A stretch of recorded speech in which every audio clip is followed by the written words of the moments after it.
So I am here with Avery Clyde, star of the movie If I Could Tell You. And we hope to be joined very shortly by her husband and director, Rob Clyde. We're having a little technical difficulties with getting him to join us, but we are very grateful to have half of the dream team here.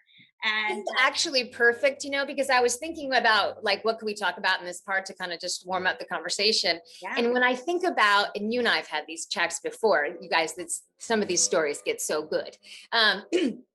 But the beginning of our conversation with Joe Donor, who was kind of we had a few, but like he was probably our main tent pole of information of the world of underground fertility, right? The relationship actually started with me. And then as the film went on, it went on to Rob. So why don't I tell you about the beginning of it? How did it all get started? And then when Rob comes on, he'll kind of just pick it up and take the back half, which is kind of how it happened. So this movie, If I Could Tell You, just spawned out of our infertility things, and just going and hanging out with Kevin Richardson and his wife, Kristen, who's the other star in the film. And so we were just talking about how stressful it was. We were both trying to have our second kid. Both had, you guys, if you're listening to this and you've been through this, you get the doom and gloom conversation, right? Like the talk with your doctor. And we both had that conversation and just we're starting the process of trying fertility stuff. And it was just cray stressful. On so many levels. And we were like, wow, the fact that we haven't ever seen anything in media to display the level of intensity that we're going through right now just seemed wrong, just seemed wrong. It's so dramatic. It hits so many different pieces of your life. So we were like, let's make something, So the Clyde brothers started getting to the writing, right?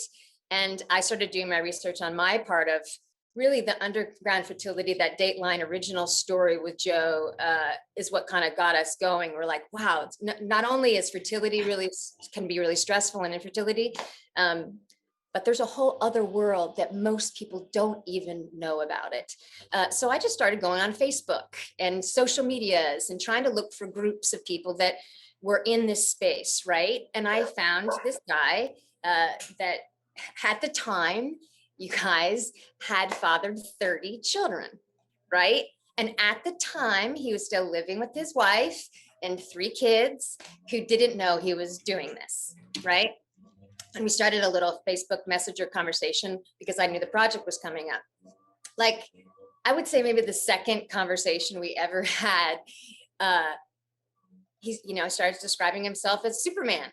And if Joe watches that, he'll be happy. Hi, Joe.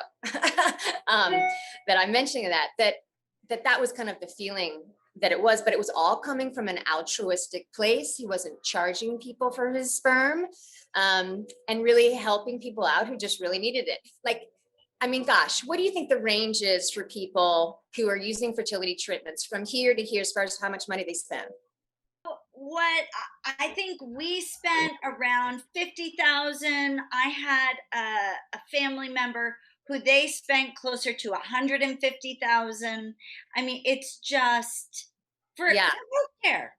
So that's what he was doing. He was going in and servicing people who were like, I just want to have a baby. I don't need all the paperwork. I don't even need any information on you, really. Although he does provide lots of information.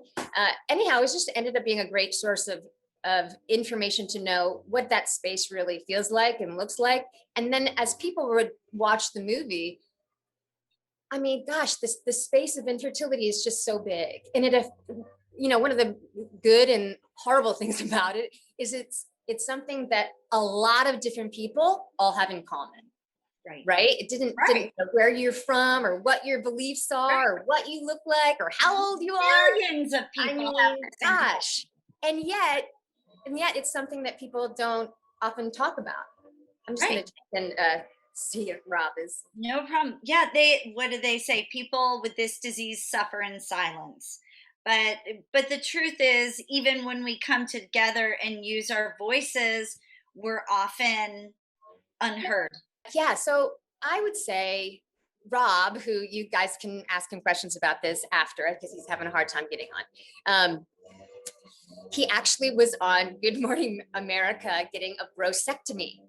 So he is kind of in this male fertility that has a voice for it kind of space, right? But when we were going through it, and gosh, even when we were making the movie, the impression was that I needed all the help. Right. I needed all the help. And then we found out after he did that thing that he only had one tube. He had Right. one tube. So like, who knows? Maybe it was me, maybe it was both of us. Right. But maybe it wasn't me at all. So Right. it's like, wow, all this stress and gymnastics that couples go through and financial output Yep. that Time, money. maybe is for naught. Do you know what I mean? That maybe is for naught. And it's just training the whole industry to just go, we have to be testing men and women equally, full work up here, full work up here. How does that happen? You know, but it does all the time. I don't, it's unfair. So much of this is really unfair. I think it's not only unfair, to couples, but if somebody is single and they don't have a partner, and people of different ethnic backgrounds, I think there are just assumptions that all patients would be, the same expectation would be there, regardless of race. But the fact is that infertility impacts certain races more than others. And Oh, yes, like we've got Regina Townsend from the Broken Brown Egg, right? Because fertility hits that community harder. right, Then I have this other side thing that I do for Beauty Counter, right?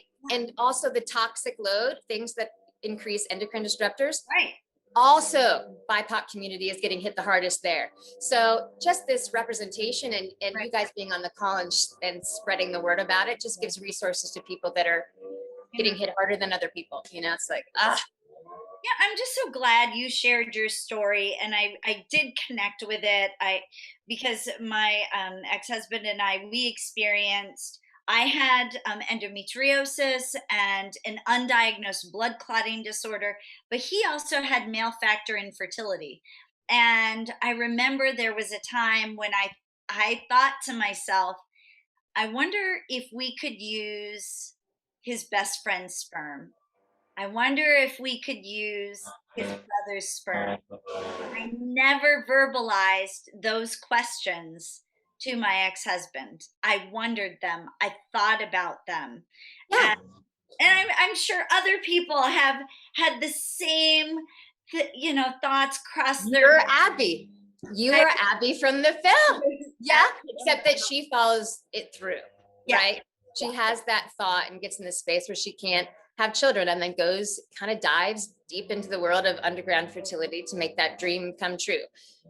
We were so lucky that because I think probably the content and that it was so personalized that we had a lot of people that jumped on board of the project. So the folks in the film are Kevin Richardson, who they have their own personal story. They got wrote up in People too, I believe. Kevin Richardson plays the sperm donor. Ryan Spahn plays my friend in it. Jim O'Hare from Parks and Rec is a little comic levity. Sharon Lawrence plays self-help guru. You know, like, because she just looks so perfect up there on stage. You're like, oh, like when we're talking about fertility, and we're like, so Sharon Lawrence is in it. Lucy DeVito, Danny DeVito's daughter, does a great job. And Joel Bryant plays my husband in it. So it just is a good cast of people. A lot of us actually knew each other too. So that kind of helps with the cohesiveness of the film. Yeah. But it has just been this film that has just been shown and shown and shown in this way, Right. because it's a short, it's 30 minutes, but it's such a conversation starter because it's hard to start this conversation. Right. You know, it's like, oh, hey, let me talk to you about my fertility issues. Right. Yeah, that's a party starter. You know, it's like, and yet there could be somebody right across from you going through the same thing. You wouldn't know it. And that actually probably happens the majority of time. If it's, as prevalent as, the CDC and NIH say, and the 1 in American. 8, is that right? What? 1 in 8. 1 in 6 is the number we go with. Here's the story behind that. So the CDC did a survey, and they asked married women, and that statistic led to 1 in 8. It was 12%, which is 1 in 8. So, Well, that's not, you can't just, that's all women. You need women. right, all women, but also, men experience fertility challenges That too, would be great. See, right? I just did it too. Did you see? I just did it. Yeah. I did. No, but it's so easy to go there. It's common, and this is something that Fertility Within Reach has really tried to emphasize: is we can't forget about the men. We can't forget about male factor infertility, not just in the fact that it's an important men's health issue, right? It can help be a detection for other health conditions, but the fact that when you're advocating for laws for insurance benefits, most of the people casting a vote are men. And so, there's a lot of education that has to be done, and Yes. so that's one reason we. Educating those men. Do you know what I mean? How do we get those men to be educated? Yeah, totally. Right. So it, we tell the women and they need to share it over there. There you go. Exactly. Exactly. I think it's interesting you said how everything was looked at you, right? And Mhm. it wasn't, and I had a similar experience. It wasn't until after we were unsuccessful for a year that they said to my ex-husband for him to go get tested. And then he needed to have a surgery. As soon as he had a surgery, we started getting pregnant, but that's when the blood clotting disorder came in and I was miscarrying, and we didn't know why. Got But it. anyway, but the fact is, as soon as he had a surgery, we began getting pregnant. Yeah. And at first, everything was thought to be the woman, right? Yeah, and I'll just say this one thing too, just about the kids thing. I was watching or listening to Chloe's interview last night, which was just so great. Our host from Staying In Today had her own story. I got to listen to that. You go, oh, I was like so felt for her. And there was something that she said that I'm like, oh yeah, I used to say that to people all the time too. Was people would come to me and say, tell me I'm just starting this fertility thing, and I know you've been through it, and blah blah blah blah. And I'm like, man, you know what it came down to? I had to decide, did I want to have another child, or did I want to birth another child? Right. I know that's a hard thing kind of to say, but like I had to get there, and I was ready to move forward like way before Rob. So I was like, I looked into like foster to adopt, and we ended up doing that. We ended up doing foster to adopt, and we got a baby, and then the baby went back, and then yes, I got pregnant like a couple weeks later, like, which is sometimes people say that, but once I decided that, it took a lot of the pressure off, because I knew there were so many kids out there. I mean, like there's 35,000, Right. homeless kids just in LA. Right.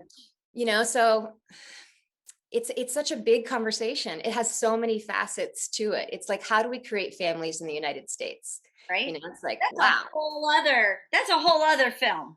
right?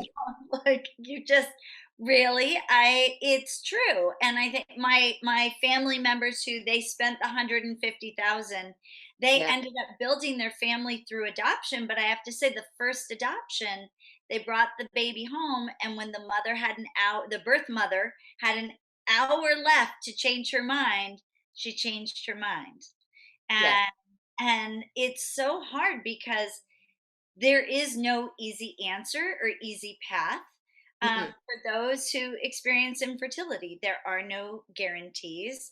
And you just have to, I think, I just had faith that I was going to be a mom. One way or another, it was going to happen. And I was willing to do whatever to make sure that that happened. Yeah. So, I would, me too. I was just open. I was like, I just know that we are supposed to have more than one kid. And I don't know. I might have had tons of problems with my first child too, and just didn't know it. Um, this is Aaron. He's going to be joining us for the panel after. will be joining us for the panel afterwards. But he's so anxious to see it. Now I have to ask you about Yeah. about what made you and Rob, and I know you're speaking for him right now. So what made you want to make a movie out of this? well, at the end of the day, it ended up being something that was pretty therapeutic to me too. I didn't get into it for that, but more, gosh, I am just a hardcore artist gal first and foremost. So being inside of it, it's just, I mean, gosh, you guys, it's so cinematic, isn't it? Isn't it so cinematic? It's like out of a movie. And you're like, yet I've not seen that movie. So like when you're having that moment and like, Rob's in the room doing the deal, like, oh my gosh, him telling that story is just hilarious.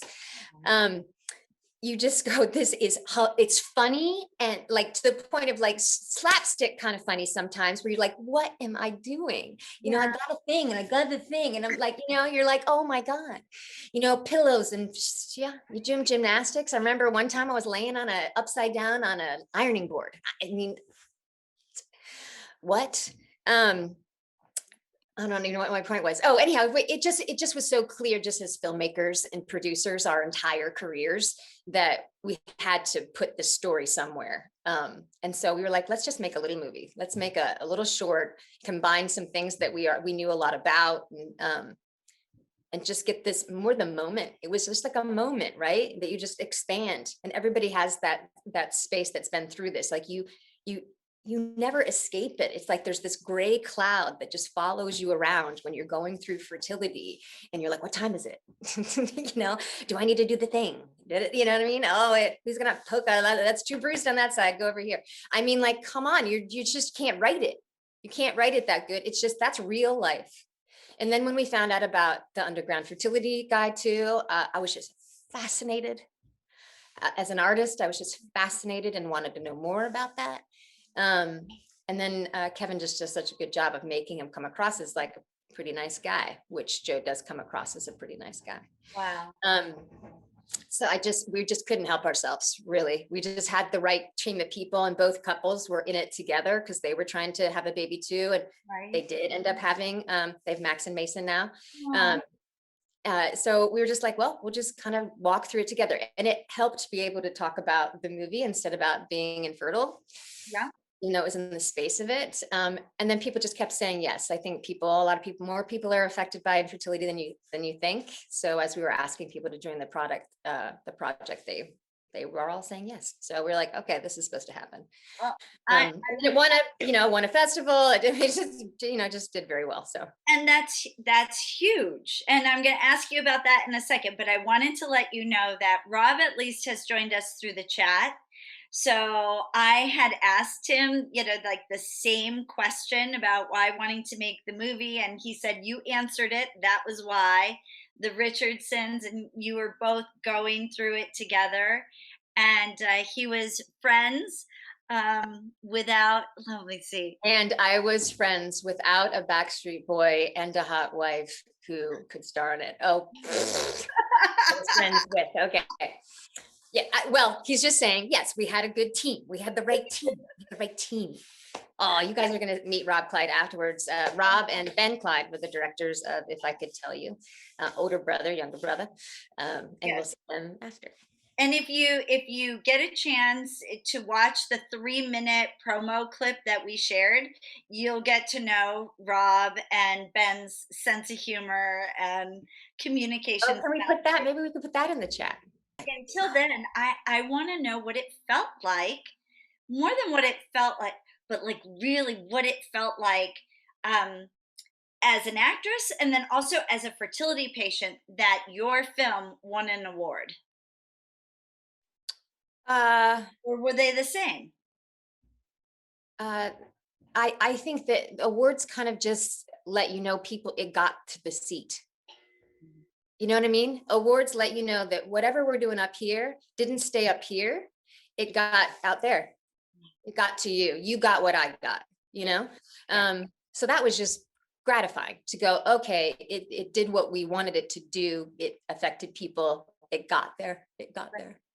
Yeah. And the fact that we're still here, you know what I mean? And we're still showing this film. It's just kind of like, yeah, this is it's such a current top. I mean, you just finished NIAW, right? Yeah. So you're right in the space of it. And it's a hot topic, hotter than before even. It's kind of just perfect timing. I feel it goes very full circle because you making the movie was a validation from the patient perspective. You validated us as we're watching this, right? And then those who made the decision to award validated your movie, your acting, your story.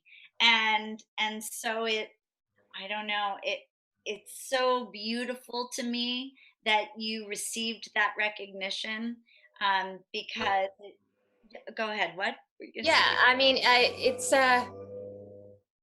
it's weird to have done a movie about something that was so personal.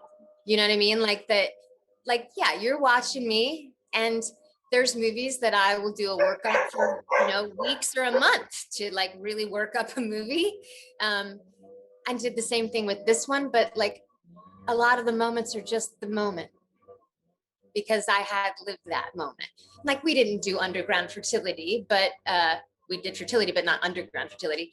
Um, but it's all the same emotions. Do you know what I mean? There's some extreme moments in the film that are not the same, but like the emotions of just being stressed out and not feeling alone in it.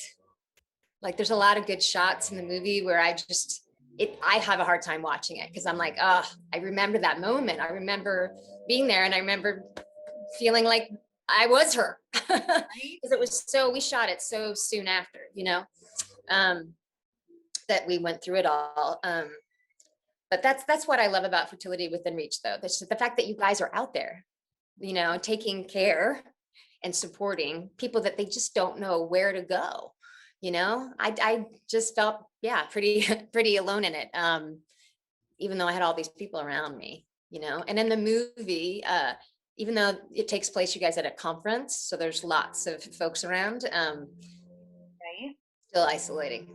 You can be in a room with 100 people and still feel like you're by yourself in it. So just really thankful for you guys too. Thank you. Thank you so much. I really appreciate you saying that. I mean, we certainly do our best to represent and be a voice and support everybody who's going through this. And when I say everybody, I mean everybody. I'm going to, if you don't mind, Avery, would you mind reading the comment that Rob wrote? And I'm going to look at how to Yes. starting the movie. Okay. Uh, how do I start the, okay. Oh, That was a huge help though, through personal story. A lot of the moments were from our life, which is true. The words in the movie were real words from us. Yes, absolutely. There are moments and lines in the movie that are just stuff we said to each other, for real. Yeah, and it'll be obvious. You'll be watching and be like, I bet that was one. I bet that was one. Because it was so easy to make a movie about it. It's so dramatic and it is so many levels all on its own without uh, too much embellishment, to be honest. Um, wow. and we still have a relationship with Joe Donor to today online. He has sensed, you guys, I swear, this one moment in the week, the lead player guys right there. He has since now moved to Argentina. Um, I think he needed to do that, although I know he had a huge clientele base there. And not, I guess, not living in his house with his wife and 3 kids anymore. And apparently, I think he's up to about 150 kids now from the 30 a few years ago. So, yes. Okay. You guys, we're just figuring out webinars as we go here. Here we go. But thank you guys so much for everybody that's already logged on. We're getting ready to start the flick here soon. And then immediately after, we'll be doing the panel with all of our amazing guys. Can I remember all their names? Elliott Kronenfeld, Aaron Styer, Regina Townsend, Rob will be on. We will make sure in the break that we get him the correct link. Myself, and then Chloe Meza from CNN is going to host and moderate for us. Right. And somebody on the chat too. If you guys have any questions or comments you want to throw in, just throw them over in the chat. And I'm going to share my screen now and we're going to watch this movie. I bought it on Amazon because I love it so much. So that's how I can share. All right, I'm going to share my screen. See you all after. Thank you, Avery.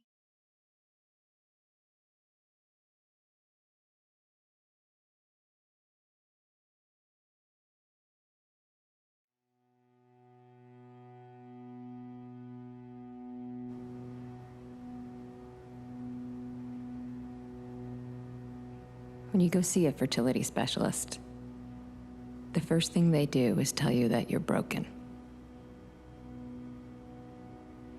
Then they tell you your options.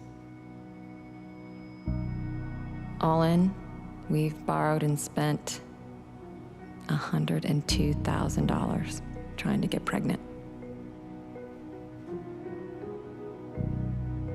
We've officially stopped trying.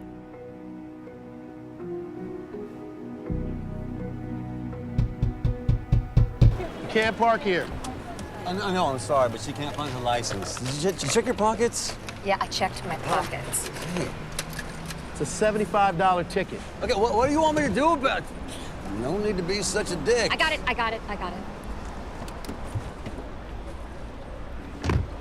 So you just gonna be working? Yeah, pretty much. We got a call with Sullivan on Monday to finalize things, I hope.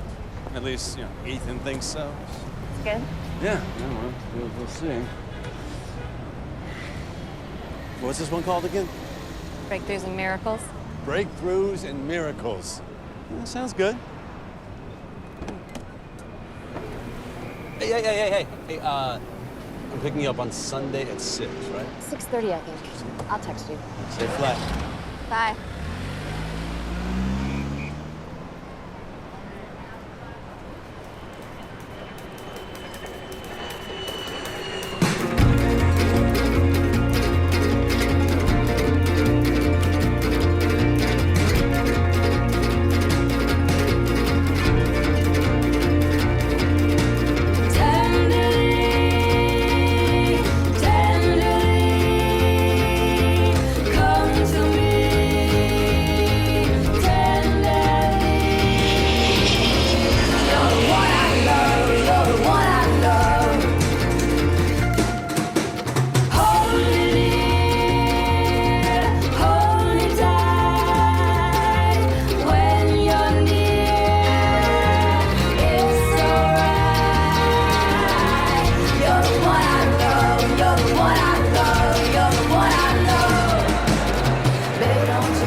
Thank you, everyone. Before we begin, I want you to turn to the person next to you. Share with them the miracle that you are out to create this weekend. Go. I've always known that there's a higher purpose for my life. Increase my income, my effectiveness at work. Be the best person I can be. I haven't seen my grandbabies in 7 years. Oh, and I'm also going to write a TV show. Overall, more confidence around work and dating. How about you? I want to have a baby.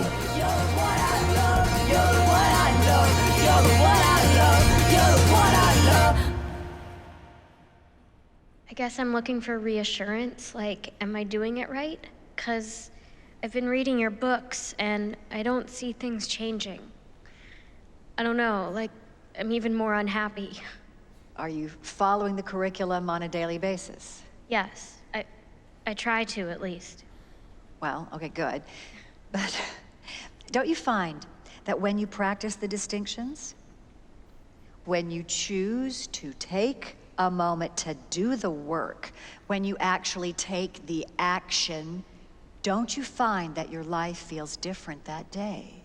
Yes, but I also find sometimes I'm like I get these thoughts like it's not working. Well, Jessica, if you've read the material, you know that anytime you are thinking about the past or the future, instead of being open to the infinite number of possibilities in the moment, then you can't be happy. And I know that this is hard to hear, but it is not a matter of the glass being half empty or half full. The glass is full of what it's full of. And that's it. You know, it's that simple. So, Jessica, well, first of all, is anybody getting anything from this? Look, you see that? Are you going to participate fully this weekend? Yes. Are you going to do the homework? Yes. Thank you, Jessica.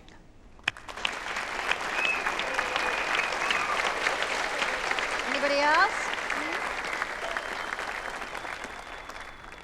Come on up. Hi, Abby. Everybody, Abby.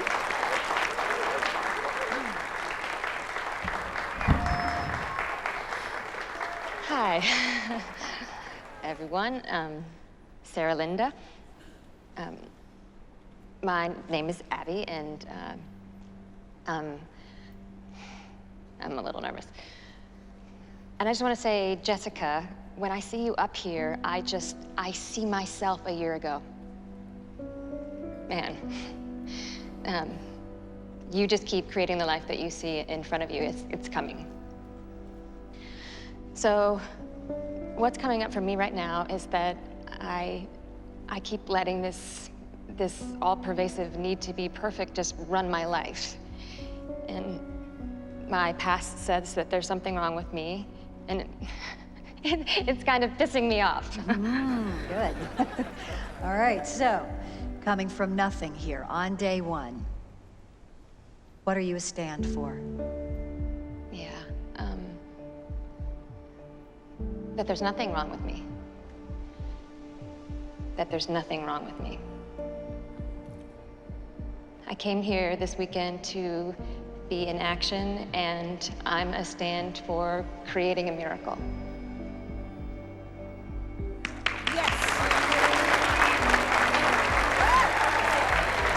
Abby, thank you. And everyone, I just want you to know, being a stand does not mean fixing what's wrong. It means being open to the miracle that will present itself. Thank you, Abby. Next, over there.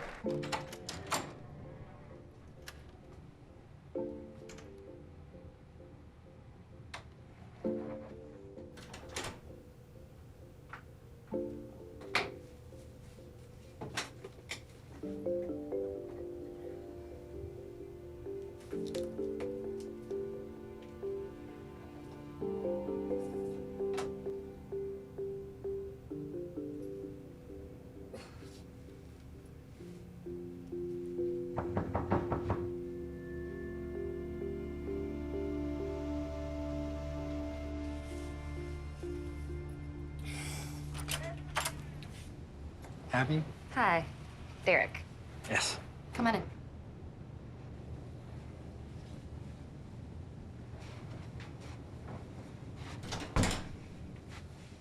This is nice. Can I get you something? I think there's a coffee maker. No, I'm good. Thanks. Did you have to come far? 15 minutes or so. You don't live here, right? Where are you in from? I'd rather not say. Is that okay? Of course. Yes, totally.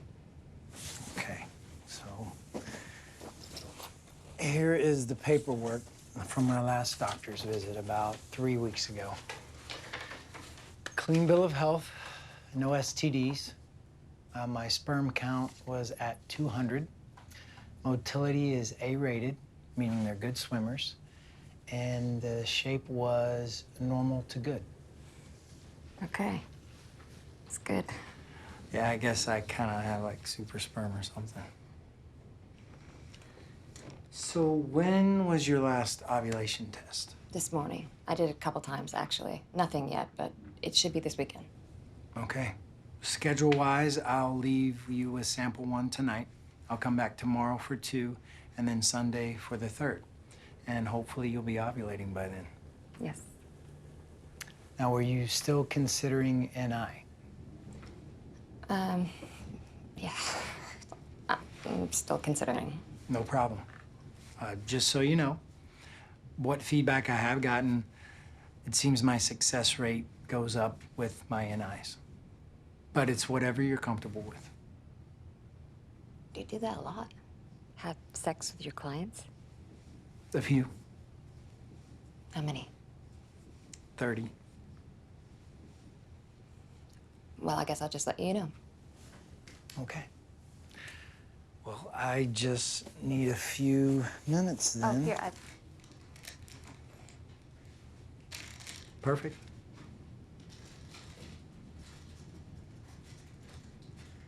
You're married, right? I'd rather not say. Yes, yeah.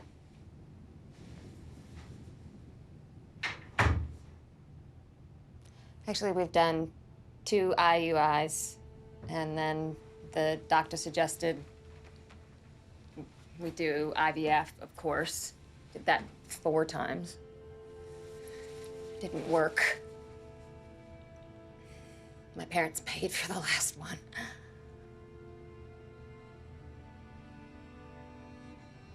My husband's sperm count is low. My eggs are 39 years old. I don't know. That's why I'm here.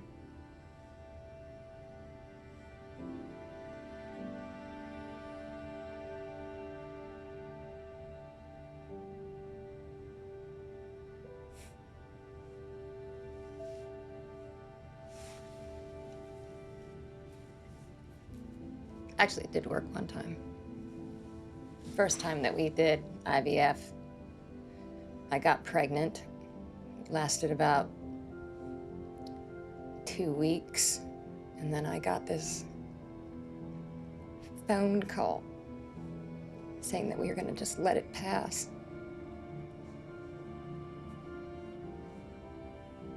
And we started trying again right away.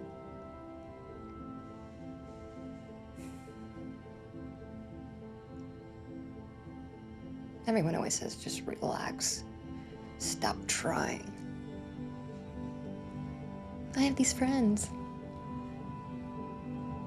They couldn't get pregnant forever. They just decided to adopt, and then they got pregnant.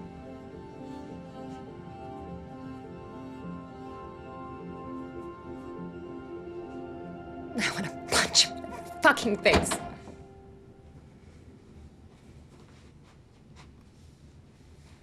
He doesn't know that I'm doing this. Let's get you pregnant. Okay, perfect. So you'll definitely want to do this as soon as I leave. But look, give yourself some prep time. Warm up, do some yoga, put on some music. You may want to masturbate a little bit. Get your body and spirit in a more authentic place, you know? And then do it. Okay. And just in case your egg does drop tonight, don't shower until the morning. And then I'll be back tomorrow for number 2 around 8 o'clock. Can we do 9? Sure, 9 o'clock.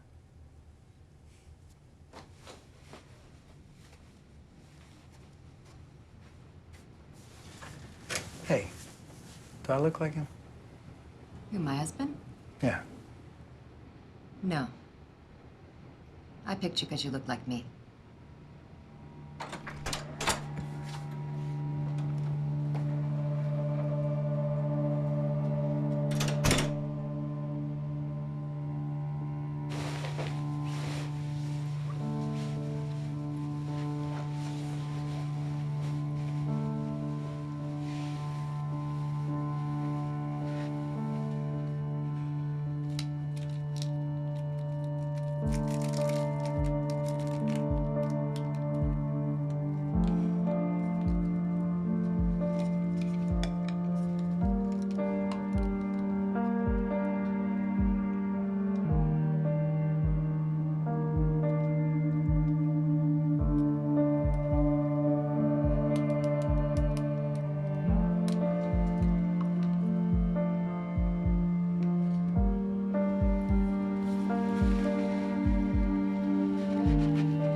All right, everyone, and switch. Switch to the next person in your group. It's my turn, I guess. I'm Jim. Jim. Hello, Jim. Hi. Anyway, you guys will all be my kindergarten class. I'm 5 years old, and, well, I'm going to be doing show and tell, and that's when I wet my pants in front of the class. So that will be my it moment, okay? So, to recreate that, I guess you should, well, you know, point at me, laugh at me, I guess, kind of, you know, whisper, you know, like to each other and just say terrible things behind my back, because it's kind of what happened. So, hey, everybody, for show and tell today, I brought my brand new red fire truck. It's something that my mom and dad got me. So now there's a chubby real estate guy in front of me pretending to wet his pants. This is exactly what I thought it was gonna be. So, for my birthday, my mom and dad... And there's the goth girl from middle school who's here to get over her daddy issues. Which one are you? Me? I'm the cynical gay guy that came to support his ex-boyfriend who's got his own daddy issues. I hear you, I see you, and I am being with the communication that you are giving me. I'm the control freak married woman who's trying hard to validate her life and save her marriage by having a baby. Okay, everyone, time's up. How you doing? Good, great. Now, we're going to be on our dinner break, but before we do, I want you to pick a partner. Now, during this long break, be in communication with your loved ones. Call them. Share where you have been inauthentic. And clean that up. Jeff? Okay, everyone. The time is 7:05. This is your dinner break. How do you know he isn't like a psychopath or like has AIDS or... There's you guys all finished? Thank you. There's hospital paperwork. It's all legit. It's a website like Match.com, except for free sperm donors. And your husband has no idea? No idea. It's called NI, natural insemination, and he has sex with me to get me pregnant. And this is a thing? Oh, it's a thing. I haven't decided whether I'm going through with it yet or not, but it's a thing. Well, Abby, Jesus. I hope it all works out for you. So how does all this deception and such follow in line with Sarah Linda? What do you mean? I mean that as much as I think this weekend is all a bunch of culty bullshit, you seem to be really into it. I saw you up there yesterday. You like this stuff. It works for me. Yeah, I can see that. Okay, so I got my first period when I was 12, and it scared the shit out of me. So my mom that night took me aside. She said, it's a beautiful sign of God's promise that he's just preparing you for motherhood. He promised. Abby? Hey. Hi, I'm Derek. Ryan. Nice to meet you. You too. Are you here for the conference too? Yeah, we're just doing some homework. Excellent. I can't believe I found you here. I texted and called a couple times. I didn't get left anything. a message. Yeah, It's cool. Yeah, I did. It's just my schedule changed last minute. So, you have a second? I'm so sorry. I try my best to respect the schedule, but this was just unavoidable. So I didn't know what to do. I was gonna leave this at the front desk, or I could come back tonight for an NI. Are you ovulating? Not yet. Is this fresh? Yes, and I also mixed in a little bit of TYB, just in case, which makes it last for 48 hours, so you're good, but I wouldn't wait. Okay. No, I'm good. Okay, great. Listen, I really have to run. I'm sorry, but tomorrow my schedule's pretty clear. Just text me whenever you're ready, okay? All right, great. Good luck. Ryan, nice to meet you. Yeah.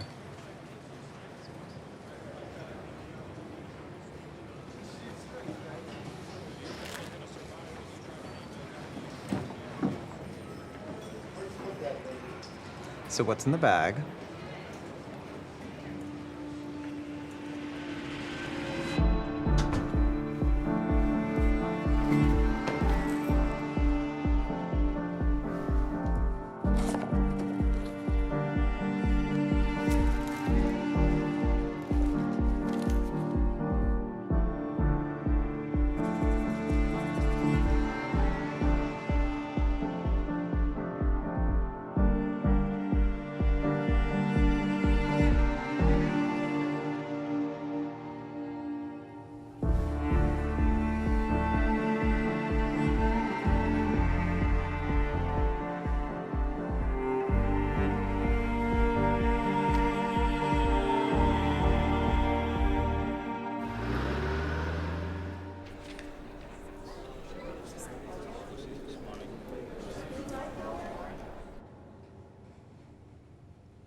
Hey, Hey. what you doing? Sleeping. Oh, I'm sorry. I'm running late for this session, and I have homework to do, which is why I'm calling you. Okay. Well, I'm supposed to call somebody close to me and tell them about an area in my life where I've been inauthentic. So I'm calling you. Okay. Well, I guess I just wanted to say that I'm sorry about the whole pregnancy thing. I know that we decided to stop trying.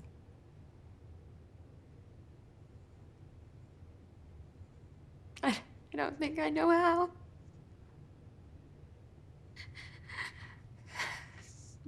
I mean, I really want to be able to let it go. But I have a hard time believing that I'm going to be able to do that. That's okay. I've seen our baby in my dreams. It's okay. I mean, this is gonna take time, right? It just means that we're gonna have to try hard to not try.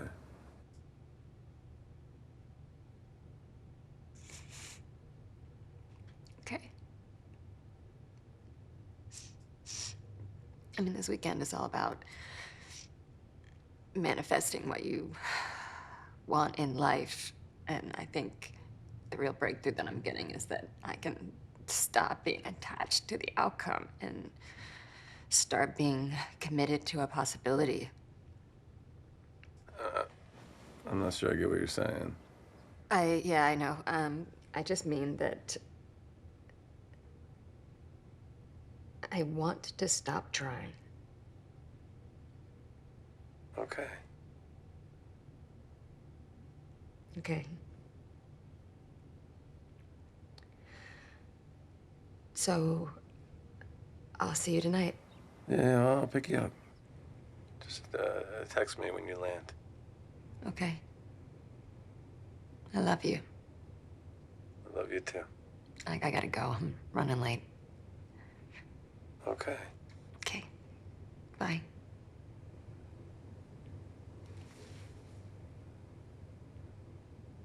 Before we get started, I want to congratulate you for getting on the court, for playing it with all you've got.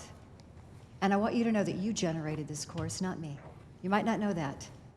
But you are leading with your actions, with the conversations that you're having with the people in your life. So way to go. Way to get your money's worth. And way to make this weekend work for you. So, who wants to share? All right, good. I like this energy. Okay, Jessica, good. And back there. All right, so who's first? Jessica, okay, come on. Look at you. Wow, something's changed, huh? Look at her, people, am I right? Well, I called my boyfriend last night, and yes, I still hadn't called him till last night. I don't know, I was just so scared to talk to him. And what did he say? Hello. Okay, and then what did you say? Hey, babe, I want to let you know that I've been inauthentic. And then I said, I'm sorry I've been such a bitch the past few weeks, but the reason is that I'm pregnant.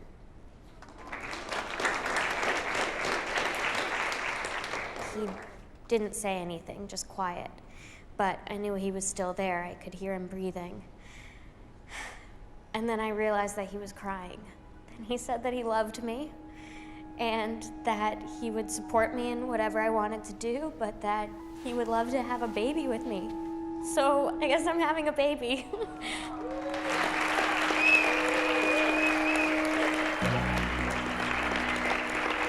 See, people? I mean, I got that when I consider the moment rather than the past, it allows for something new in the future. A miracle.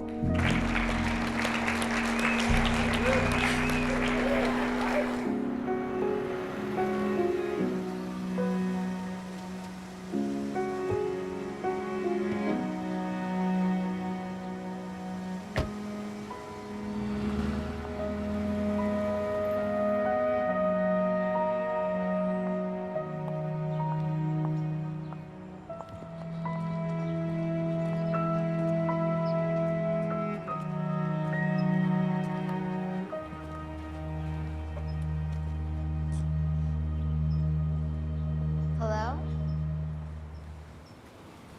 Hi. Does Derek live here? I'm sorry. I think I'm at the wrong house. Can I help you? I... It's okay, honey. I've got it. What the fuck are you doing here? I'm sorry. I should probably go. No, I don't understand. Why are you here right now? I'm ovulating. Right now, there's an egg in there. How did you find where I live? I saw your address on the receipt in the box that you gave me last night, and I just decided to come. I come to you. Yes. There are rules to this game. You don't just decide to do this. I mean, there's a reason why we stay anonymous. Lots of reasons. I'm so sorry. I didn't... Abby, look. I really hope you get what you want.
Bye, darling.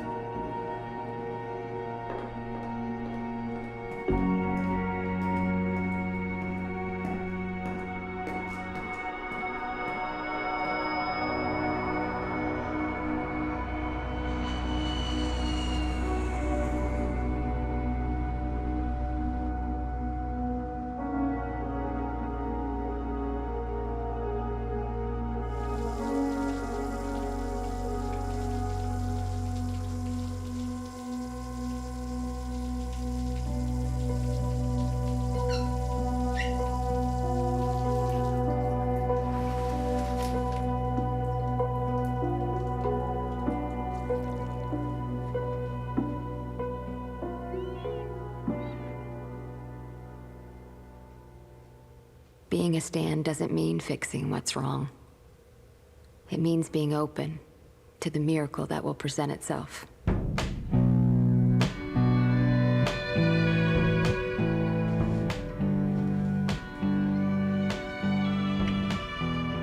From nothing, every possibility exists for me to create what I want. Action, integrity, results.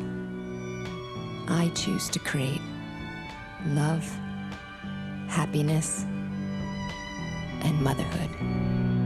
Wolves wait at your door for your permission. Slightly you in. Absolutely love it. Rob, you're here with us now. Yay! Hey, hello. I thought I would give you guys a little appropriate setting for my Zoom call. If you notice, it looks like it's from the movie, I would think. It does. Nice bedroom. I'm in a hotel in New York City, and so I told Avery when I was getting on, hey, how's this look? It looks almost just like our set to our movie. Yeah. Well, sorry I couldn't be. I was there chatting away at the beginning, Davina. So sorry I couldn't be on, but now I'm here.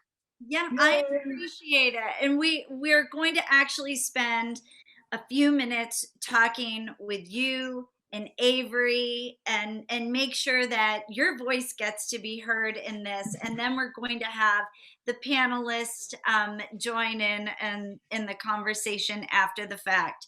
So Rob, if you would just please, that movie I think is genius and brilliant, and in a way it haunts me. So how did you do it?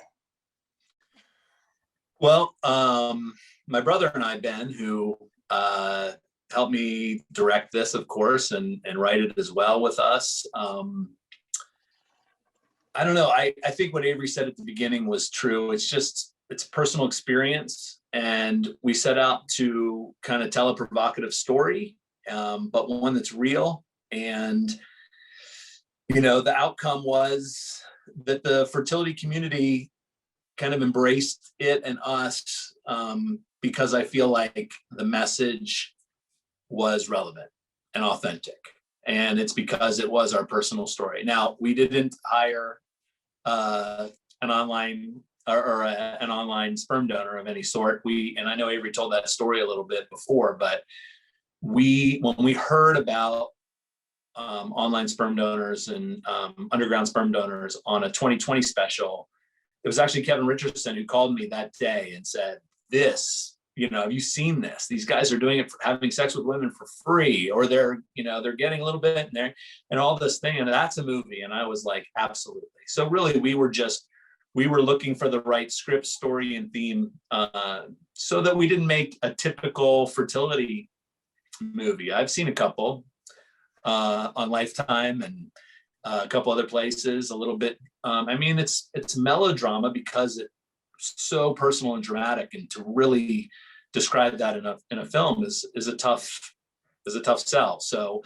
honestly, the underground fertility element really helped us make the movie and give it a good reason to do it. And then I think the authenticity of us having gone through this together, and honestly, Avery's, she owns that movie. I mean, it wasn't just writing and filmmaking. I mean, she did that. And you have to know, our budget was next to nothing. And she was doing those in like 1 take, 2 takes. Hey babe, we can do this in 2 takes. Need you to get on the side of the bed and have a phone call with your husband and cry. That's really hard. The scene of the phone call when he's in the bathroom, 1 take. Yeah. Because it was like 11:30 and we had to get out of that hotel. I know. So I was like, next time, don't tell me that. And here we go. Well, Yeah. It was amazing because when I first saw it, I was crying when I saw this movie the first time. It just really, I'm a pretty empathetic person to begin with, but watching this, it just truly touched me, and I felt you did a wonderful job really showing the desperation that can exist. And I just want to say welcome to Chloe. Chloe Milas, thank you for joining us and hosting this part of tonight's event. I'll tell everybody that you work with CNN, with entertainment, and you are a former fertility patient who has graciously agreed to join us in this event and host the remainder of the evening. So thank you for joining. Yeah, thank you for having me. And I loved this movie so much. I did not know anything about it before I watched it, which is always fun because then, you're along for this ride. For everybody that's watching, because I know we have quite a few people watching tonight, which is really exciting. Davina already introduced me, but I'm going to let the other panelists introduce themselves. Dr. Styer, Elliott Kronenfeld, and also Regina Townsend. If you just want to unmute yourself, say hi, and just say where you work, where you're from, for everybody. Start with Dr. Styer. Thanks so much, Chloe, and thanks so much, Davina, and all from Fertility with Retreats for actually organizing this. My name's Aaron Styer. I'm a fertility doctor at CCRM Boston. I'm the co-medical director there. And I'm actually a fertility patient as well, previously about 10 years ago. And we'll get into it later on, but this, I have to tell you, Avery and Rob, that you really nailed it. This was within a 30-minute period, you captured the rawness, the realness of infertility in a very quick and succinct and efficient way, such that I actually watched this film like 3 times with my wife. And we sat there and we said, wow, we remember all these feelings over a decade ago. And so thank you so much for making this come to a real point here. And I'm really grateful for being on this panel today. Thank you. Dr. Kronenfeld? Hi, I'm so excited to be here. The movie shook me in unexpected ways, which is a little hard to do for me. And so that was really powerful. I'm Elliott Kronenfeld. I am a clinician in private practice. And I have a Ph.D. in human sexuality. And I specialize in fertility and intimacy skills and how they all correlate. I'm also a father through gestational surrogacy and egg donation. So I've walked the path myself. And having done lots of work with Davina over the years, I was so excited to be able to come on and do this panel because I think it's a really important message. Thank you. That leaves me. Hi, I'm Regina Townsend. I'm the founder of The Broken Brown Egg. I am professionally, I'm a librarian. I'm a teen services librarian, but I have been an infertility advocate for about 12 years now. That feels like a really long time. And I am also an IVF mom and also a former foster mom and potential adoptive mom and all those other subdivisions of the fertility community. And I had not heard of the film. I'd seen it in passing on Amazon Prime, but I didn't know what it was about. And so when I was asked to be on the panel, I was like, oh, this is exciting. I keep seeing it, but I don't know what it's about. So that's cool. I love whenever there's a movie that deals with fertility and doesn't demonize those of us who are experiencing it or make us seem weird or, so desperate. And I think that this was handled with so much compassion and care for what those feelings really are, as opposed to this desperation that we get painted with, to the point that when Lucy DeVito gets up and says she's pregnant, I was talking to the screen at that point. It was good that I did not have a mic at that point because I was like, yep, time to go. Let's go. She talking pregnancy talk. End of conference for me. We're done. We're not going to sit here for this. So I loved it. I thought it was amazing. I plan to watch it again with my husband because I think it nailed it in such a compassionate way. So thanks for making it, because it's so important that we have movies that address this community with care. Well, so yes, I agree with all of you. And so let's get started. I love that this movie also tackles male factor infertility. So my husband and I, we went through IVF for our 2 boys, and the primary reason was because of sperm issues. But that was not something that we figured out until about a year into our quest to start our family.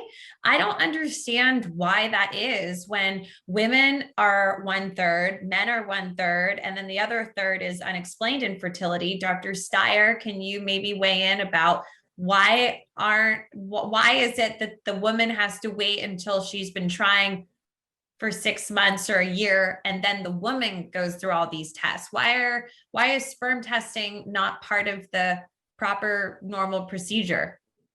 That's a great question, Chloe. And I think that a couple factors weigh into this. The first one is that male testing is so unsophisticated. All I'm really looking at, to be honest with you, is how many sperm, how they swim, and what their shapes are. And so it doesn't really tell me about how well the sperm can fertilize the egg. Remember, sperm is only meant for one reason, fertilizing it. That's all it can do. And so what can happen sometimes, everyone here in the panel, is that you can have a normal semen analysis or a subnormal semen analysis that's borderline, but then you won't really know that the sperm's function's not really where it should be until you do an IVF cycle and you see that there's low fertilization, which you can't quantify by semen analysis, or you'll see that the embryos that are developed from the egg don't develop to a point called a blastocyst, which is the day 5, it's 5 days after the embryo is created. And we know that the development of the embryo later on in its lifespan is due to male factor, when the male genome or male genetics is turned on. So the reason for this, Chloe, is that the depth of sperm testing is really not where it should be in terms of understanding exactly how it can sometimes, many times, impede the reproductive process. And we don't find out sometimes later on until we actually get to IVF. When we have eggs and sperm in the laboratory, we can see how they're interacting. And I always say that IVF is both diagnostic, meaning it can kind of give you a sense of kind of what's going on, and also therapeutic, where it can actually help you conceive. So that's the the longer answer to your question. Avery and sorry, go ahead, Rob. Well, our story is really spot on with that question. So when we were having trouble getting pregnant, all the attention was on Avery, 100%.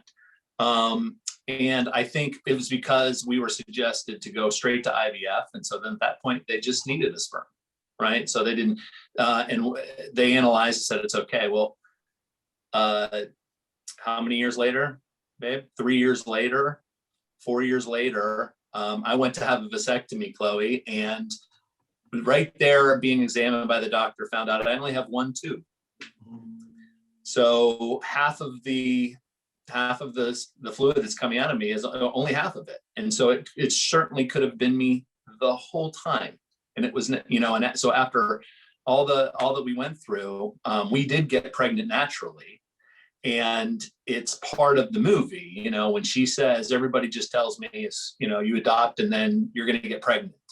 And she says, I want to punch him in the effing face when I hear that, because nobody wants to hear that that's going through fertility. The stories of, oh my gosh, just let go and you'll naturally, miraculously do this, right? Or as soon as you adopt, you'll get pregnant. And sure, that happens a lot.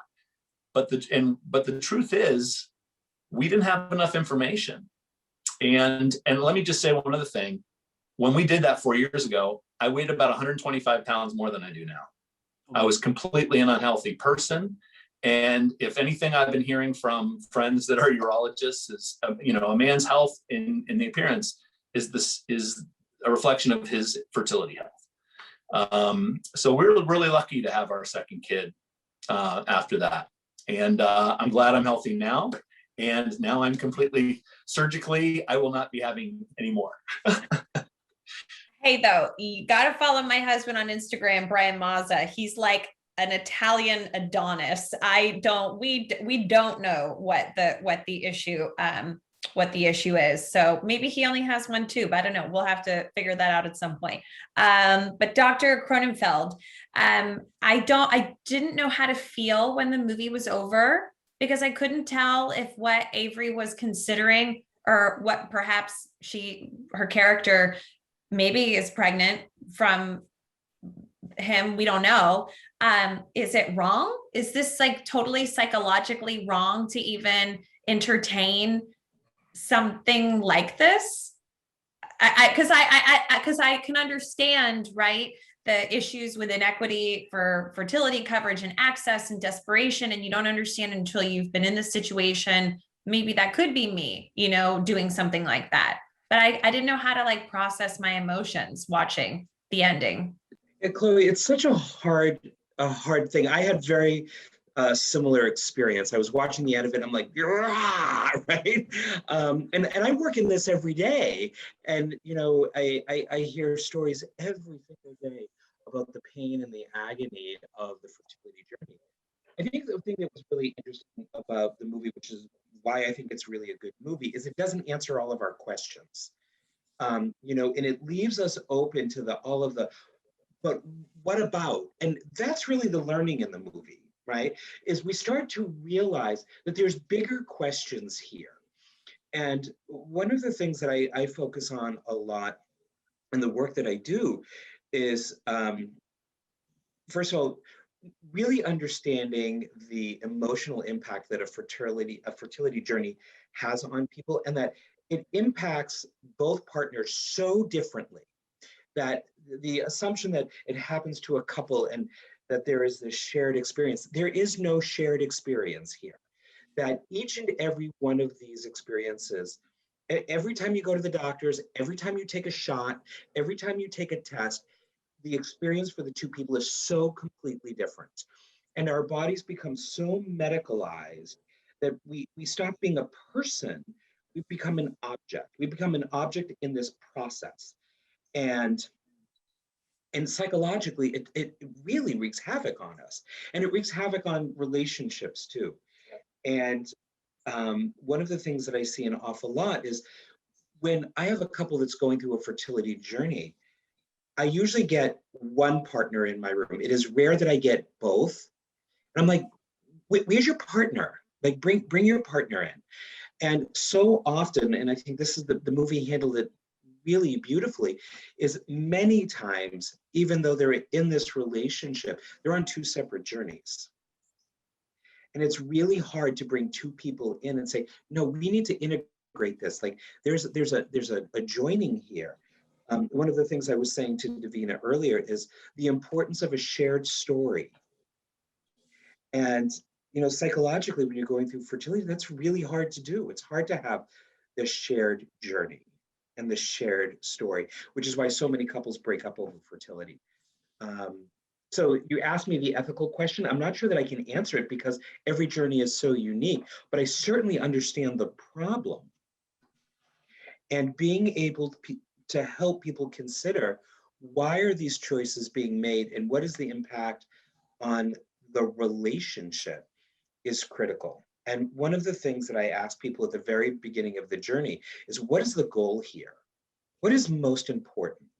Is it to have a baby or is it to gestate a child? Because either goal is fine. Either goal is fine. Because for some people, I just need a baby to love. And for some people, the need to gestate a child is critical for identity. It's all good. Whatever the answer is, let's work with that. And people don't realize that they have options and that everything feels like bad news. That last scene when Avery's on the bed and she's calling her husband and she's crying, I can't stop trying. That was the moment that was the gut punch for me. I can't stop trying. And it was, the question then becomes, what is it she's trying to do? And I love that the movie left that open for us because we have to ask the bigger questions. So.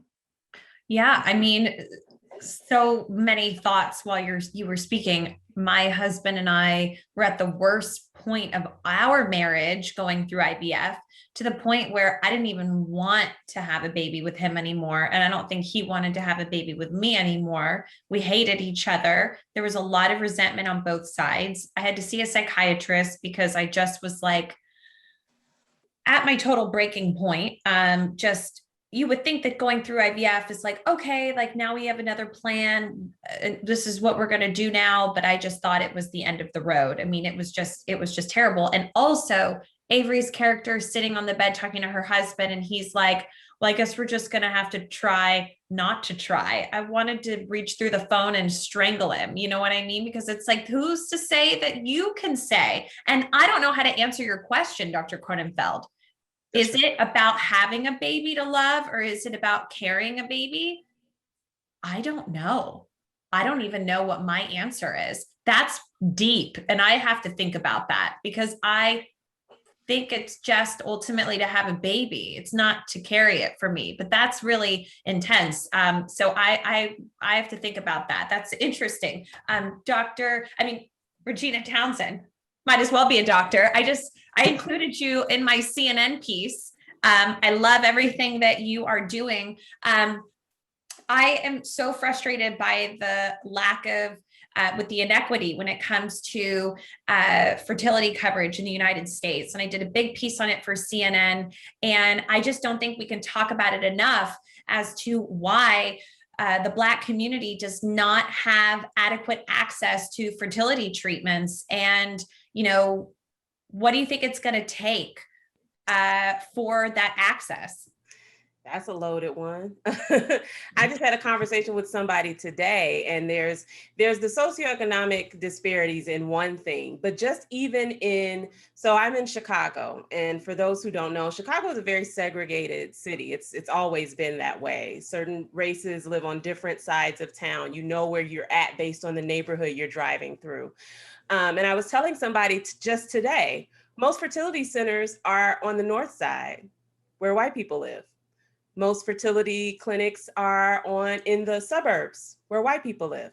So in my neighborhood growing up, I saw Planned Parenthood, and I saw abortion signs and signs that had underage Black women on the billboards that were like pregnant, not sure what to do.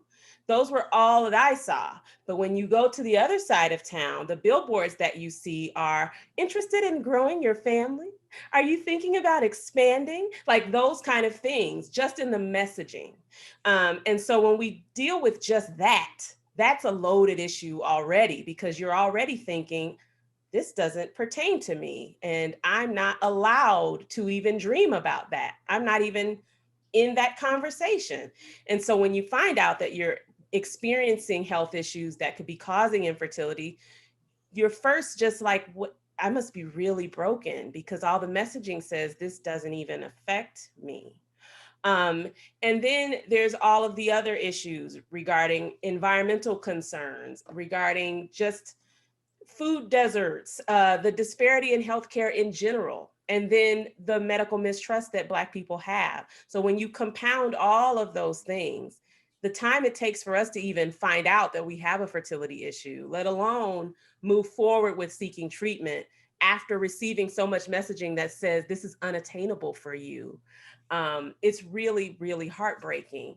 And I think that what can change that is representation. So that's what I try to do with the Broken Brown Egg, is be a representative, not of all Black people, but of a Black person's experience, because infertility sucks for everybody. It just sucks. It just does.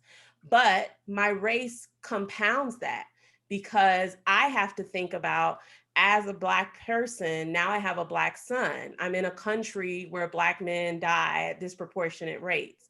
As a Black woman pursuing IVF or pursuing pregnancy at all, the Black maternal mortality rate is higher. So all of those additional concerns are now on my head every time I'm trying to think about, do I even want kids? Can I have kids? Am I supposed to have kids? Have I reached the level that means I can? So I think the more that we provide representation and honest conversation about it and destigmatizing it, the further we can go about making just the ability to seek joy, because that's really what it is. It's somebody wanting to obtain what their vision of joy is for their life. And so by not addressing it, that's a social justice issue right there. It's more than just, I tell people it's bigger than babies, and it really, really is. It's so much bigger than babies. Well, and when I was doing my research for my CNN.com piece a few weeks ago, well, I was working on it for about a month or so, but it just published last weekend. I hope you guys all read it. It's America's Problem with Infertility. There's this misconception that Black women are fertile and that they don't have problems having babies. Yeah, and that's completely not true. We actually experience infertility at 2 times the rate. And so when we're then finding out at the last minute, it's many of us feel like, nobody told me this. This is not what they said to me. They said that I need to make sure that I'm not the stereotype. So I need to get married. I need to have the right job. I need to behave a certain way. So all of these things are placed on us where we feel based on these stereotypes, because our entire introduction to this country was based on breeding.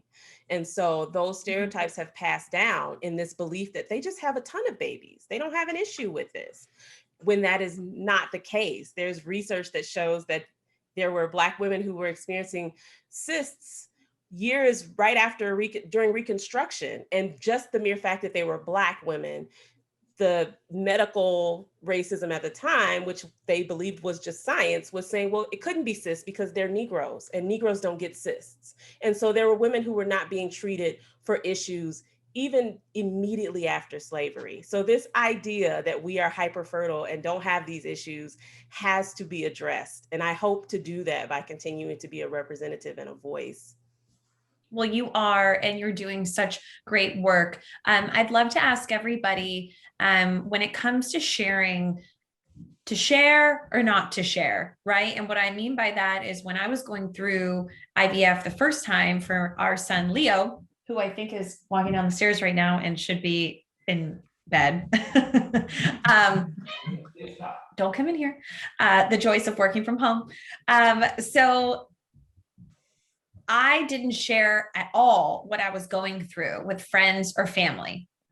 The second time around, I did share, but my train of thought and our thinking was, I don't want to bring everybody along for this ride and have to talk about it and share it with them. And then if I'm disappointed, then I have to then repeat it and share it with them, and then they're disappointed. So I would love to know from Avery and Rob, what did you guys decide to do in your own lives? Did you share what you were going through at the time with anybody, or did you wait? You want to go first? You go first. I feel like I reached out to a couple people kind of like right after like the IVF didn't work. You know what I mean? Like, I just need to go get a drink with somebody. I just need to get out of my house kind of thing. And nobody went with me. Right. And I didn't know what that was about at the time. You know, like nobody was available. I only called a couple people, but it's a lot. It's a lot for people to take on. So I like got a quick snap, learn my lesson. Do you know what I mean? Like, oh, this is a little bit much conversation probably for some people. So I felt like the only people I really felt like really comfortable sharing with were people that were also going through it, you know, and you know, Kevin and Kristen, like they were going through it, you know, in our little group of people there. And then other people that we'd asked to be part of the movie, like got it and like we're going through it. So I feel like I wanted to at the time, but then I feel like a couple more than just that one moment, but I realized it was just a lot for people to take on. Like they just don't know what to say, and no one had died. It was just, but it kind of felt like that, you know, Rob? Yeah, I mean, I think people, I don't know, I don't think we shared with people when we were struggling with fertility. I think we have since shared so much that we might not even remember how, you know, that was. And ironically, what you just said is huge, is it's hard for other people. It is hard for our friends and our family and other people in our lives to know what to do, say, act, feel. And we all, like Chloe, you said, everybody's a different case, so to speak. So I don't think there's an answer to that. Just like for Abby, what the right or wrong things do. Do you share or not to share? I think that's a personality thing, maybe. Well, I'd love to know from. Sorry, go ahead. No, just after the movie, I remember people watching the movie and coming up to both of us and going, it almost gets me to this day, going, "Oh my gosh, I'm so sorry. I had no idea that's what it was like." You know what I mean? And I'm just like, yeah, that's what it's like. That's a common. Yeah, that's common, is that people are saying too, "Oh my gosh, I have friends that I need to go call because I didn't know what they were going through, and I treated them in a way that now that I know kind of what it is, I want to go talk to them now." So, Dr. Kronenfeld and Dr. Styer, do you urge your patients to not bury it deep down within? That's an important question because the answer is really complicated, right? And what I try to do is to get people to, first of all, stop and think about the culture they live in, the people in their circle. What do they know? What do they understand? Because unfortunately, infertility is still the big unknown for the greater society. It's still, right now, it's one of the big things we still can't talk about. And culturally, what bringing a child into the world means, beyond what it is we want for our own lives, right? Because we can say things to women, you know, go break through the glass ceiling, go be powerful, go be strong, don't take a back seat, you know, equal rights, equal pay. But the greater society still values women for the functionality of their uterus. And I still hear things like, I couldn't give my husband a child, or I couldn't give my partner a child. I'm like, whoa, let's roll that back a minute. So we still have these cultural narratives that are really hard. And for men don't know how to talk about, first of all, their bodies, their sex, their identity. And so when they get into a room, we haven't given men a language to talk about these bigger issues when it goes well. Never mind when it doesn't go well. And so what I do is I really get people to understand who's in your circle, what should you tell and to whom and when. Because what happens is people are going to have one of a couple of reactions. Either they're going to shun you. Avery talked about like, no, I want to go there with you, right? That's too much for me. Or they decide that they're going to advise and profess, and they're going to tell you, you know what, if you went to church regularly, right? If you just did this, you know, my aunt said she got lucky, she drank the tea, right? And they're not engaging with you and your story. They're trying to fix your problem. They're trying to fix you because inherently they see you as broken. They don't see you as a human being anymore. And so there are people you have to tell. I have so many women that come into my office hysterical, absolutely hysterical. And I'm like, what happened? And she said, the worst thing happened. I was at work today and my boss asked me to plan the baby shower for my coworker. Because I hadn't told anybody at work what I'm going through. And I'm the one that has to plan the baby shower now. And I didn't know how to say no. So it's these moments, these little moments. My cousin is having a baby and teaching them about things like ambivalence, right? I can be happy for you and sad for me. And how do you communicate that to somebody so they can understand it? And so it's not just, what am I telling? Can I tell people I'm going through this journey? It's, what do you want them to know? And it's not just, we're trying to have this process. It's understanding the ambivalence that goes into this. Because then all of a sudden, they think that you've invited them into your bedroom, into your sex life, what's going on in your relationship. And, you know, one of the things I always say is the healthiest relationships have the clearest boundaries, right? So we need to figure out, where are the boundaries when we're going to talk about these journeys? But to just hold it in and not share it with anybody, that is a lonely, painful place to be. I wish I had known you when I was going through this. You are so amazing, and I'm going to be connecting with you after this because I think you're so amazing. Everything you say is so profound. I mean, Dr. Styer, do you offer counseling, or how do you guys handle this just at your practice? Because I remember my husband and I love my fertility doctor. I call him Doogie Howser. He's like I think he went to Harvard and Yale. He's incredible. But he had really kind of unemotional bedside manner with us. Mm-hmm. And my husband had to tell him at one point that we needed more from him. And then he actually kind of changed, and it was amazing. And then it was so much different the second time around for Luke.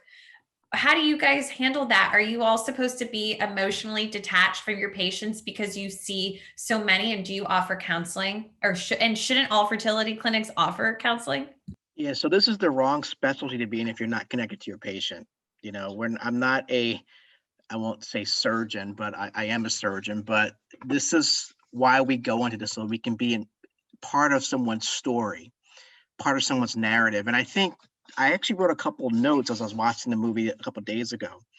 And one of the first scenes, we saw, the main character say, fertility themes at a physician's office, quote, "I'm broken, and what are the options?" Right? And that was so poignant because it shows you the very objective side of medicine, where you go from being a patient to a data point to a disorder. And for me, when I see somebody, and this is something I do when someone walks in the room, or when I do a Zoom call, which I do a lot more of now, I just asked them about themselves for the first 5 minutes. Who are you? What brings you here? And I actually watched the dynamic between the either female or male female, or just amongst the couple, to see kind of where we are in terms of how we're processing this, and how each person is really, as you point out here, Elliot, is this a shared journey or not? And what I see here, Chloe, is that you saw in the movie as well, unfortunately, from the female side, all the burden is put on the female side for several reasons. If you look at the movie, she's apologizing to her husband at the end, and it's male factor. That was pretty ironic to me, seeing that whole portion. It's I won't say it's his fault, but there's a male factor, but she's apologizing to him for infertility. And then the whole point where we talk about conception and pregnancy envy, this is real, and that's what we saw in the conference as well. So I think that what I do first is I kind of step back and understand exactly how did they get here? What are they thinking? I say to them, I say, look, the medical part is actually not the most important portion right now I want to focus on. I want to understand exactly why you're here, how this has affected your life, what are your goals? And as Elliot brought up, is it to gestate? Is it to become a parent? Is it both? And you learn a lot in 5 or 10 minutes about somebody before you start the journey of talking about the medical portion. And then we always offer, Chloe, mental health support. We have several practitioners throughout the community who we're very close with, where if I see someone who is struggling, I stop the fertility therapy and have them see this person, because I feel like you can't go through a treatment if mentally you're not in sync with your partner. And if it's hard to accept that you're doing this. I always say to all my patients, the hardest part about the process is not the shots, it's not the procedures, it's the mental component of knowing that you have this disease, this disorder, this challenge of which you don't have much control over. And the control part is the biggest portion of this entire thing. Many of us are type A. Many of us like to predict the future, predict what's going to happen, but let's face it, we have no predictive value in fertility. And even as a clinician will ask me, what are the percents of this and that? I said, well, this is biology, and biology by definition is unpredictable. And I'm here to help you try to be successful, but also I'm here to make sure as a person, we can try to keep you as whole as possible during this challenging process. And so it's, as a fertility doctor, and I'll tell you this too, Chloe, that switch flipped for me after I went through it, right? I think I was a very different doctor before I went through infertility versus afterwards. So every time somebody comes to my office, I always, in my mind, think about, I was the one in that chair a decade ago. And somebody like myself, who actually controls all aspects of fertility care, had zero control. So for me, it was definitely this eye-opening, transformative time in my life where I really got to understand what it was to be on the other side of the doctor-patient relationship. And it really has helped me over the past decade really understand that I'm always looking for the emotional and mental part of this. The medical part, yes, we can be creative, but there's not a prescription I can give anybody. There's not a therapy I can render that can help someone emotionally quickly. There are a lot of layers here that you really have to be open about. I think, Elliot, you made it best. I think you just can't keep it all inside, whether you tell one person or 100 people. I always say to them, it is your choice who you describe or you tell this to, but make sure you feel safe when you're doing it. Make sure that you have I call it your board of directors of fertility, where you trust what they have to say and you really value their input. And I feel like I always say, hey, is it your spouse? Is it your sibling? Is it your colleague? Is it a support group? Where essentially what we want to do is we want to normalize your feelings. We want to normalize your emotions. People walk around fertility think, is it just me? Why am I feeling this way? You can feel so alone in a crowd of 100 people, or feel so alone in a doctor's office where your spouse is right next to you. And I think those are the important things that, as a fertility doctor, as I started out with this narrative, is that you have to be in sync with their emotions, or you are not really providing the best care to who you're working with. This is probably the most emotionally laden, point of care in anything in medicine that I can think of. It deals with a couple of things, including socialization from an early stage. Boys and girls socialize differently and think about reproduction and family building. These socializations events that occur early on continue throughout life. And so when you get to the point of, I can't conceive, or we're having recurrent pregnancy loss, or whatever it is, it changes you significantly. Because all along you had this train going where you're like, okay, this is going to be seamless. And when it's not, it's almost like you have a map and all of a sudden your map has been torn to shreds. And you're stuck and you don't know where exactly to go. Do you go left? Do you go right? Do you go front? Do you go backwards? And so I think that it's really important to get a basis of who my patients are, what that dynamic is, and to help them tell me what their story was before I met them, and then help me help them tell a different story as they move forward, but who they can tell their story to, because it is so cathartic and therapeutic to share with others, because you've gotten or reduced this burden that ultimately can hopefully be shared by others who can help you just vent, or also help you think about your infertility or what you're going to do to solve this issue in a different way. So that's how I look at it. But I think definitely it comes down to the first visit. When I see somebody in the first visit, I get a pretty good sense of, who they are, what they're looking for. And also we have to keep an eye on them, because people are so high functioning nowadays.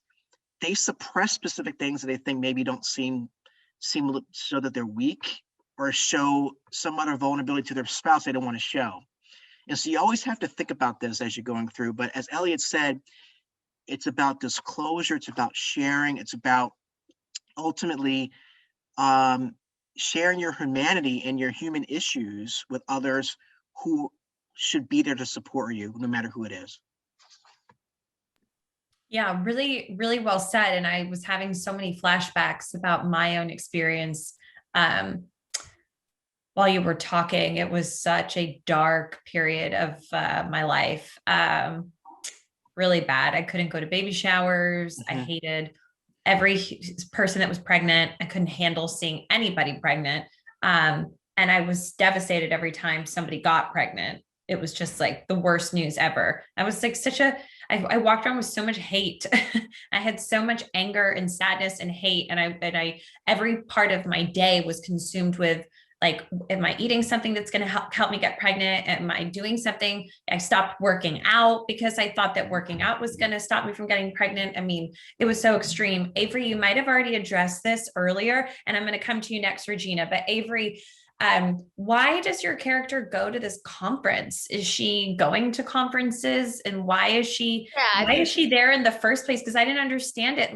And why is her husband letting her go? Because it seems like such a toxic conference to be at. I would hate to be at that conference. Yeah, I think that Abby is just a person that does, seminars and classes and is trying to better herself and figure out, is there something I could be working on, or is there something in the way with me that I could get out of the way? And then maybe it's all mental and I could clear the way to have this baby. So she goes there under that auspice with her husband that she's just self-improvement, and then on the sly, she meets up. Really underneath of it all it's really a cover for meeting the guy, right? But I think she is very into these classes and the group, and it's probably something around the space of it being isolating. You know what I mean? It's a lot of people there that are there for certain reasons too. You know what I mean? Community. Well, how did you develop the character? Did you draw from any of your own personal experiences to create her? Yeah, it's so funny. Yes, a lot. We shot this movie not too long after we were doing all the fertility stuff. So I've said to Rob that the might be the easiest part I've ever prepped. And the harder part was just going, what's it going to be like to work with my husband shooting it? Because he and I had never worked together in that way, about this thing that we also are kind of still in at the time. Like, I talked to Joe Donor. So the fertility guy, I would say my relationship with Joe Donor was prepping the film, finding him, making sure that what we were doing was accurate. I was a producer on the film too. And then once I'd got all the stuff I needed out of him, I kind of passed him off to Rob. And then Rob started a relationship with him as we were up really close to the film and after. Yeah, I mean, talking to Joe Donor, even just through Messenger, we never talked live. I meant to do it, and then we couldn't one day, and it was just, I don't know, I just felt weird when we were in conversation, like I'm talking to this guy that's doing this. I'm not sure I want to see his face. I just need the information. But yeah, he had talked about feeling like he was Superman, and it was an unbelievable story. So kind of went into production, having really live conversation with a guy that was doing it, went into production, having gone through fertility myself. And I knew Kevin really well too. So it happened pretty easily, actually. The film itself, we shot it pretty fast, but it was so right on the surface of my skin still. So I just kind of jumped and it just happened. Your character is just so broken and fragile, and you're so like radiant and have so much, like, you're just the opposite of that character, at least the way it seems, right? And so like, wow, you're an amazing actress. You're so great, because I watch this woman and she's just so like, she's like a piece of glass, it's just like so sad. It's just even like her everything about her and the way she walks and her posture and everything. It's just all those feelings. Regina, when I was going through this, and I keep talking about myself, sorry, but when I was going through this, I felt like I had nowhere to turn, and I would Google, and this was only 5 years ago, and I was reading message boards that were like a decade old, and I would like calculate, and they'd be like 9 eggs retrieved, 6 were fertilized, and 2 mature, and like all this stuff. What are like some resources for people that are listening tonight, going through this, or have friends or family members, like support groups? Tell us more about your organization. Can you tell us about any Instagram accounts you like that we should follow? I just think it's so important to like spread the word about like, obviously fertility within reach, but other places to seek help and support. Well, I am on the board of directors for Fertility Within Reach, so I'm going to say that first. But also, what I try to do for the Broken Brown Egg is to keep a running resource list on the site. In regards to representation, the resource lists that I have on the site are founded by or have leadership that is BIPOC in nature. But I also partner with whomever I can, and I share and repost, and I also keep a toolkit on the site of books that people can read and playlists that you can listen to. I have an anger one coming out soon. But I will definitely say the Instagram community is amazing in regards to fertility. I think if you just put the hashtag infertility community, you come up on some of the most amazing people. There's the Fertility Tribe. There's, let's see who else is on there. Infertility and Me podcast, The Big Fat Negative from the UK. Calais Stewart, who's an actress, is a wonderful advocate in terms of egg freezing. There's the Eggs Over Easy film, which also deals with Black women's issues with fertility, but she's also, Chiquita Lockley, who is the director of that film, is also an amazing advocate. And there's just a plethora of people that are just patients themselves, that are telling their stories. And those, I think, are the most amazing ones, because these are the stories that you need when you're first looking to find information. When I was first going online, not only did I not see any Black women, but I was also like bombarded with all of these acronyms and numbers, like you said, and like trying to decipher, okay, so this clinic success rate is this, and she said that. And at a certain point, I was like, I don't care. I don't care. I need to know, does anybody else want to punch their spouse right now? Like, I want to know, is anybody else thinking about sneaking tequila into their teacup at work? I need to know that right now. I really don't care about any of those acronyms. I want someone who's telling me what's happening right now. I also am not really keen on anybody telling me about their happy ending story. I don't need to hear that. I want to hear somebody who's in it or can at least show me the footnotes from when they were in it. I really don't want to hear about all that other stuff. And so finding someone who was willing to tell what is going on right in that moment and how it feels. Because the medical part, like Dr. Styer said, there's the medical part, yeah, but it's the emotional part where you really want the support. You know, you have a medical team that's going to help you in the medical part of it, but do you have a team that's going to help you understand or at least have your feelings? Because there's a lot of this where you feel like, I can't have my feelings. I'm not allowed to be upset. I'm not allowed to give up, because there's also the toxic positivity of never give up, never surrender. You do. Yeah, but today I'm going to quit for today. Let me quit for today. Let me have that. You need that kind of community that's going to give you a reflection. And what I like to classify it as is windows and mirrors. So in the library community, that's how we look at children's books or books in general. We want our collection to be windows and mirrors. So something that reflects your experience, but also lets you look out into someone else's. And I've tried to take that same philosophy into fertility advocacy. You need windows and mirrors. You need to see reflections of your story so that you know you're not alone, but you also need those windows so you can see, oh my God, this is what people are dealing with when they have MRKH. Oh my goodness, I didn't know about PCOS. Oh wow, that's what it means when you are trying and you have a same-sex relationship. I didn't know that. Oh my goodness, I didn't know that it wasn't covered in your estate. You need those windows so that when it's time to advocate, you're advocating because it's right, not because it's you. And so there's a ton of amazing people on Instagram. There's some great support groups that are available. I have one, it's on Facebook. It's a private support group called the Shell Shocked Group. And it's really just the ability to talk and get feedback real time. And sometimes it's not even like clinical support or clinical, like, what do I do about this treatment option? It is, today I feel like giving up and I think my journey is over. Did anybody else ever feel like that? Sometimes that's the whole day's conversation right there.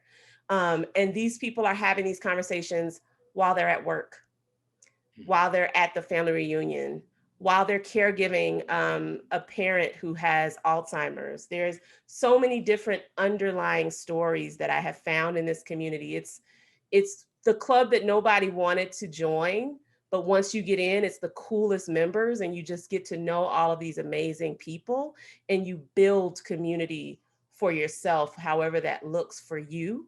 And so I'm sure that I missed a ton because there are just so many, and there's so many sub communities that are addressing those different groups that are marginalized or left out. There are groups that are, you know, not only addressing BIPOC communities, but there are also a lot of organizations and groups that are addressing different things in terms of gender or sexuality, sexual orientation, socioeconomic differences. There's all these different subgroups that you can find by just the hashtag alone right now. You'll get inundated with so much love and support. And there's also, I'd be remiss not to mention that there is also a part of this community that is especially vibrant on Instagram, but that is the child-free not by choice community. They are also a part of the infertility community, and they often get left out because what happens when it just didn't work?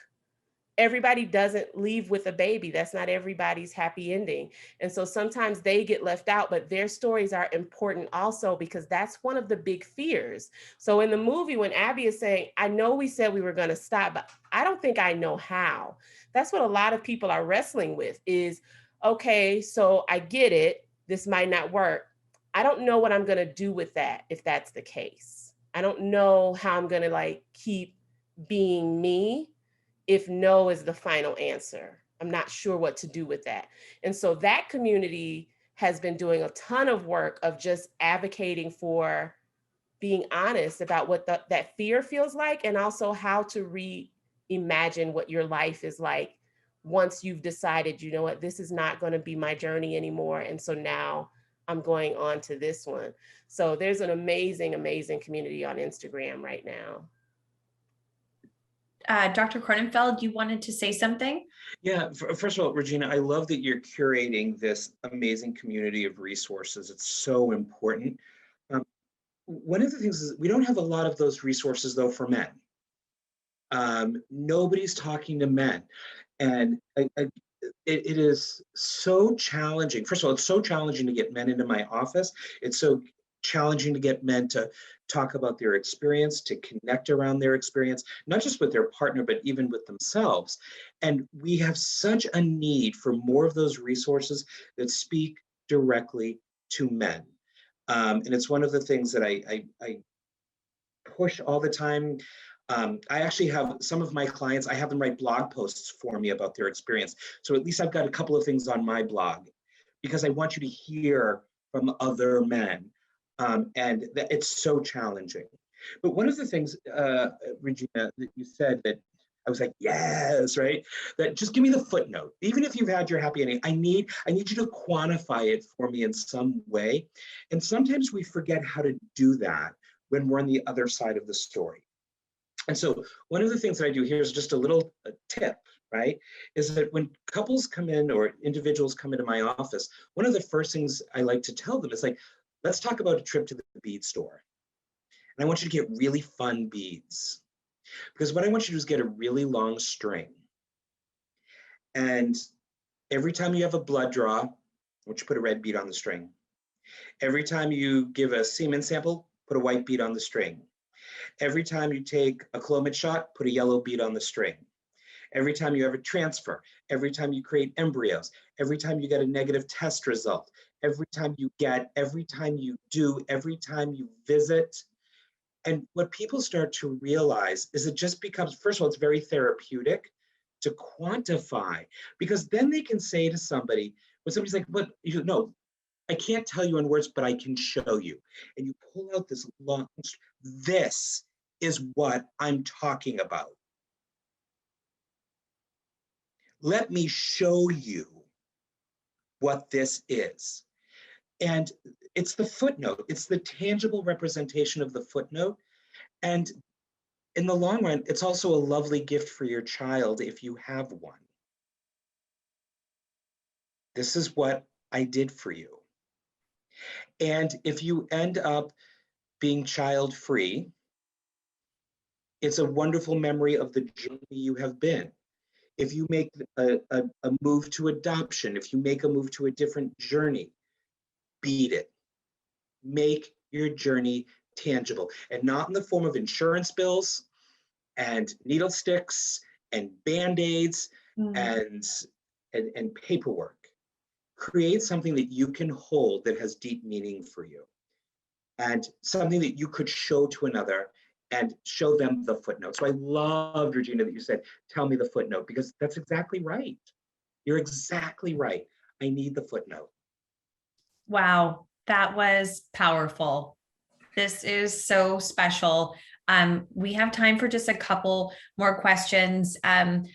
Dr. Styer, we had a question for you from one of the attendees who wanted to know about the medical risks. I should have talked about this at the beginning, but the medical risks associated with this practice of this, donor-free sperm that he claims he has his medical records with him and he's clean and he's this. But what if somebody watches this and they're like, well, you know what though? Like, I have no more money left and I want to go try this. I mean, what's your warning here? This is such a timely topic and question, Chloe, because we just were interviewed by one of the local stations about this, because there's several groups on the internet with donor sperm that is essentially being purchased or given without charge. And so a couple things that I relayed to the reporter is, number one, I don't know whether the infectious disease testing that he provided in the movie is actually true or not. Okay, we don't know if that data is accurate, so there could be a risk of contracting a sexually transmitted disease. Secondarily, from a genetics standpoint, we always want to make sure that there's not any mutations or diseases that could be, or not disease, but genetic diseases that can be passed on to future offspring. And so the typical screening in a sperm bank, for instance, or with your partner, either doesn't happen or it's not reliable. And so there's an infectious disease risk, there is a genetic offspring risk. And then also the final thing is there is a safety risk here in terms of this woman. I was looking and I say to myself, infertility makes you sometimes compromise several things that are risky, such as finances. They were, I think, $102,000, I think, from the movie. And secondarily, she met a complete stranger in another city without anyone knowing about it, and almost, what I can imply, was going to have unprotected intercourse with this stranger near the end. And so I think that the dangers or the risk here, Chloe, really going to involve the genetic as well as the infectious disease standpoint. And finally, we talk about many donors have a cap of how many children they can essentially father. And so, typically you want to have a certain number per mile radius. And so who knows if this person has been through this area with many other women. And then what happens is you conceive a child who then meets their half sibling in school 5 or 6 years later. And so there's a lot of dynamics here that come here, Chloe, in terms of the genetics, the infectious diseases, but also just the overall safety of this whole process. And I think that those are things that concern me when I was asked about this recently, but also as part of the movie that I think those who are considering these options should be fully aware of. And I think there's also FDA standards that sperm banks follow for safety as well. And I think these sperm procurement approaches don't follow those, nor do they have to, because they're by nature kind of informal. So I definitely do raise warning and concern for those who would obtain sperm in this type of manner. Yeah, and you bring up the whole physical safety risk too, which I didn't think about. And that's really, really important to say that. And I see Kim in the chat sent something from the New York Times that everybody should read, and something also from NPR. So if you guys save those links, you should. I just want to end on everybody in a way quantifying their, I'm going to take that from you, Dr. Kronenfeld, something that they wish that they had known when they were going through this experience. And Davina, if you want to weigh in too, the best piece of advice they've ever been given, what you wish you had known. If you want to just share something brief, everybody who wants to share. For me, it's just that I'm so glad I switched fertility clinics. I'm so glad that I found a different doctor, because maybe the other doctor could have gotten me pregnant, but my experience was so much better at this other clinic. And I'm so glad I switched. And I just remember just doing it one day. And I know so many people are like, oh, but they have my records and I've already been through IUIs and I've already been through this. But no, I had already been through multiple IUIs and already had done all this testing. And then it was great to get a fresh set of eyes on this and new opinion. It was just wonderful. So I suggest, if you're not happy with your course of treatment, switch clinics. But Avery, I want to start with you, then go to Rob, go to Davina, Elliott, and then Regina will end with you. If you have a piece of advice or anything you'd like to share. Gosh, piece of advice I would say is kind of emulated on this call. I feel better. So that's kind of what was missing, I think, for the first part of that journey for me, was just having the people to talk to. And I can feel it, even on this call, I can feel the intensity after the movie, and I remember being there. And then I talk to people that really get it, and I feel seen even here. And that makes the difference. So just having that one person, whoever that one person that's not your partner, and that you feel safe with, and you're in an open space, and that you can look at and say, I'm going to say the same thing for the 10th time. Is that okay? You know what I mean? And I have those people now. And it's just, yeah, that really changed it for me. You know what I mean? Just having the voice and having this community. And a lot of that came from, you know, just the very beginnings of finding other people that were having that same conversation. So thanks. I'll jump in and just say, especially hearing Regina too, the question of an online sperm donor is really mostly an economical one. And there are a huge group of people that would never even consider fertility treatments because of the cost. And so I want to advocate for better insurance coverage for those that can't afford it. And period. Me too. Yeah. But I think as a former patient, mine would be to live without regret. So if I have that burning question in my head, ask it. If I have that thing I need to discuss with my partner, discuss it. And if my gut is screaming that I need to do something different with my treatment, or I need to take a break, even if it's just for that day, do it.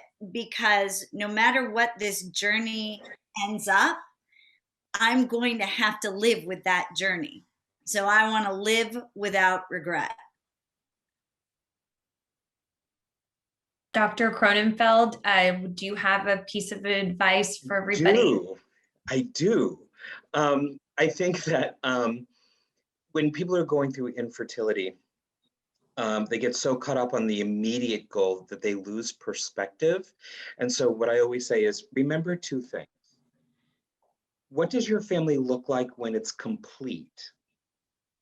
Because the goal isn't to create an embryo or have a pregnancy. It's what does your family look like when it's complete? Because it may include more than one child, and the decisions you make now will determine what your family will look like when it's complete. And the second piece is leave every option on the table for as long as you can. Too often we start knocking options off the table because they're uncomfortable, or we don't want to talk about it. Leave every option on the table for as long as you can.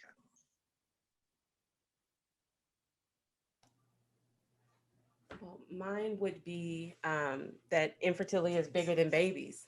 And I wish that I had known that going in. And I strive to make sure that other people know that as well, that it is not, we cannot minimize it to just, these people want to have a baby.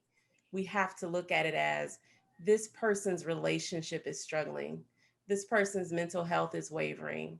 This person's physical health is being jeopardized by, going back and forth for different treatments all the time and feeling uncomfortable, but also not knowing if this is safe and not knowing what to do next. This person's faith is at risk because they don't want to go to church anymore, or they don't want to be a part of their faith community anymore because everyone keeps telling them they just need to pray more. They just need to be more relaxed. This person's family structure is in jeopardy because they don't go to family meetings or family events anymore because they don't feel comfortable because they're the only one that doesn't have children. They know someone's going to ask. This person's job is at stake because they can't concentrate and they don't do their job right because they're there and they're thinking about this all the time. So it is so much bigger than babies. And I wish that I had known that, but now that I do, I won't shut up about it. And I have to make sure that everybody else knows that also. I'm wearing the shirt that says it right now because it is so important that we think about the whole person. These are not just patients, these are people who are struggling with a traumatic experience that has changed everything they thought they knew about who they are and what their purpose is on this planet. And so they are deserving of our care and our concern and not our judgment or our unasked for advice. We should be caring for one another. And so that's the main thing that I try to take and would wish someone had told me, but I'm so glad that I know it now. Wow. Yeah, that's incredible. That is powerful. And yeah, I would say the process is all consuming. it is a consuming sinkhole, right? Like you are like trying to climb out of quicksand. And then Dr. Styer, you having been a fertility patient and also a doctor who treats fertility patients, what would your advice be for anybody out there who feels hopeless tonight? I would say a couple things, and thank you everyone for such powerful perspective. I think the first thing is that, as you all said, this is an extremely consumptive process. Every aspect of your life will be involved when you're going through infertility. You wake up, you go to sleep thinking about infertility. The biggest thing that I think of here as a clinician, but also as a prior patient, is making sure that you're with somebody as a fertility doctor or clinic that listens to you. And you need to be heard. You shouldn't be fearful of asking questions, voicing your fears, voicing your doubts. And as you point out, Chloe, when you made that change, things were much different.